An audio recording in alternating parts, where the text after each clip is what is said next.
Nellie's house has burned down. Lai carries the Chinese women around. Nellie wants to rebuild the land, but Ah Toy tells her they are going back to Chinatown. Nellie can't protect the girls. Ah Toy has to take them back to the brothel because happiness means nothing if you dead. Mosley waits for Richard. Jack doesn't like the cops multiplying around the bar. First it was Richard, now Mosley. She knows the Secret Service is different, but a badge is a badge. Richard interrupts them. He wants to know what is wrong. Abigail lies and says they were just catching up. Jack tells him that if he loves Abigail as he says, he needs to take the tin he wears as a badge and take his white ass out of the bar. Mosley wants to check local stores because counterfeiters try to blend in the cash with the counterfeit. He tells Mosley to meet at the station from now on because Jack isn't happy about cops. Bernard talks about how much he loves horses. Eliza doesn't care for his hobby. Mai wants Bernard to hold her money in a bank so she can diversify out of Chinatown. They believe the Chinese should be able to diversify and spend how they like. He suggests that she can invest in railroads and construction with that account. She pays to start the account. Ah Som helps Yen with making counterfeit bills. She taught herself because her father was busy teaching their stupid son. They were lucky she taught herself because if she didn't the business would have gone down. But the son is still going to inherit the business. She explains that a Chinese woman in America without skill is a prostitute or going to be labeled one and deported. Ah Som doesn't think of going back to China anymore. Yen likes America because her father sacrificed everything to bring them there. Even though they are treated like second-class citizens, she believes it is still the land of opportunity. Once her father passes, she is going to move on because the business will be left under the stupid son. She thinks about going into the north and making something of her own. Richard confiscates the counterfeit money. Mosley doesn't want to eat Chinatown food because they eat dogs. They decide to expand their search and find more counterfeits. Mosley knows why the cops hate him because he works. Richard spots Ah Toy's brothel, but he moves on. Walter and Catherine go on a date. He assumes that she is married, but she explains that she paid with her independence. She needs a special man to let go of her independence. She tells him being out with a woman is good for the campaign, but he wonders what she will think if he loses. She reassures him and touches his hand. She vows to not let him lose. They cover up the Asian bodies from the fire. Ah Toy mourns them. Ah Toy puts makeup on the bruises and cuts. She puts on jewelry. She hears knocking. Ah Som wants to go after the guys that burned down Zananma. She tells him it is too late. Ah Som advises her to take a few days off, but she goes out despite this. Hong goes out with Marcel. They go to a place where everyone is welcome. They are given drinks. The drinks are horrible. Marcel shows him around. They start touching each other. Hong knows he's gonna like the place. A girl spills a drink on a hopway. He tries to force her to have sex with him. Lai grabs a bottle, but Ah Toy stops her. She forces her upstairs. Bill is at her bar. She pays Bill extra for being out of town. He explains that the new police chief is coming down hard on Chinatown, but that is what the money is for. He knows things are changing and problems may start to come to her door. She explains that they can only think about today because there is no tomorrow. Horace Clark holds a press conference to talk about an article on his opium-addicted brother. He believes that Walter planted the article to destroy his campaign. A reporter asks if he denies the accusation. He doesn't. His brother was wounded in war. His pain didn't end after the battle. He intends to love and support him through the time. Compassion rather than judgment will guide them. Walter's assistant Franklin watches. Richard goes to smoke to ease the pain, but he decides to stop. He spots money on the table. He steals it and leaves. Wang spots him Yong and Kong spar. He knows Lee isn't focused. He mocks his slow attacks. He wants to talk. He explains that Mai is spending so much time in the pond, but they knew she wanted to expand beyond Chinatown. Lee knows it is something different. He knows she isn't safe in the pond because he can't protect her. Kong tells him it is lucky she has him. They continue to fight. They go to trial if Douglas can build a railroad on her land. The judge rules that he can. She begs the judge, but it is final. She tells Douglas it isn't over. She berates him for killing innocent Chinese women for more money. Bernard and his friends love the game pool. Eliza doesn't understand how they can love hitting little balls around. She knows that they do it to escape their nagging wives. Eliza leaves to get another bottle of wine. Bernard explains that he is thinking of using the money Mike gave him to get high-interest loans, but they have to move slowly. His fee will be 5%, but Mai makes it 10. He goes to kiss Mai, but she stops rebuffs him. She reassures him that they all make mistakes, but it shouldn't affect their partnership. Eliza was watching. Richard researches more. Mosley comes to check in on him. Richard explains that he went through Chinatown testing bills and most came back clear, others came out counterfeit and he collected. He took some off Hopway, others he found at the shops, all in Hopway territory. Richard knows that with increased police attention, cash is tight. Richard assumes that the plates are in Hopway headquarters because it is the most fortified. They need backup. He decides to go tell Benjamin. Dan goes to Douglas's mansion. He heard of Pierce's cut in his hand. Dan took care of Sonoma, and now he wants Douglas to fix his problems. He wants him to hire Irishmen. Douglas explains that even if he hires the Irish, they will still be in the same corner. He has voted and influenced people. Douglas wants to partner with and work together. He has plans for California. He needs laws and workers. They decide to get drinks. He gives him 40 jobs as he asked, so he can tell his working men he did what he promised. He meets Judge Milton Hopkins. The police go to raid the Hopway. Benjamin tells them to aim to shoot and kill. The Hopway celebrate the money with cards. The police raid them. They round them up. Benjamin mocks Hopway Tong. He calls them subhuman excrement. They search the rooms. Richard finds a secret door. The police destroy all of the vases and equipment. Benjamin finds out June is in charge. He lets June be in charge. He spits on him. They punch June. They hold the hatchet men at gunpoint. Richard goes into the secret room. They find nothing but markings on the ground like they moved something heavy. Someone warned them they were coming. The police have them boxed in outside.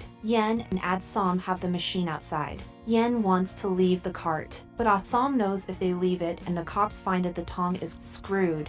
She decides to stay and help him. She tells him to take off the jacket because they are looking for Hopway. They drag the cart away. Benjamin beats June. He tells him it's not his house or his Tong. Richard tries to stop him. He continues punching him. Bill stops him. He tells Bill to never lay a finger on him again. He tells them to arrest June. They continue walking the cart, but they run into policemen. They continue moving the wagon. They run into a dead end. The police run to check the cart. They find a Chinese lady. They try to assault her, but Assam kicks one. He kicks fire and knocks one out with a baton. More police come to check on them. Assam knocks them out and does a flip. Yen saves him and batons the last officer. The policemen take June. They move out. Richard believes Wong tipped them off. Richard knows Bill should have been chief because Benjamin is a lunatic. Richard knows the Hopway will go underground and they have to restart. They know it's never gonna work because they go in the front door, guns blazing. Stone stumbles back. He explains that they got jumped by a slanty guy. He was fast cut through 5 of them. They were carrying a wagon. He explains that it was dark and they were chinks. Yen worries about the cops because they won't just forget they saw their faces. She explains that they could have just run. She never hit a cop before. Yen worries that they could be killed. She didn't sign up for hitting cops. They start making out. They start getting naked. Mai goes to meet Eliza. She is cold to her. A police officer comes to arrest Mai for criminal solicitation. Eliza talked to Bernard and he said that she wanted him. Mai tries to explain, but she slaps her. She hopes they send Mai back to China. They take Mai away. Thank you for subscribing. I post videos every day.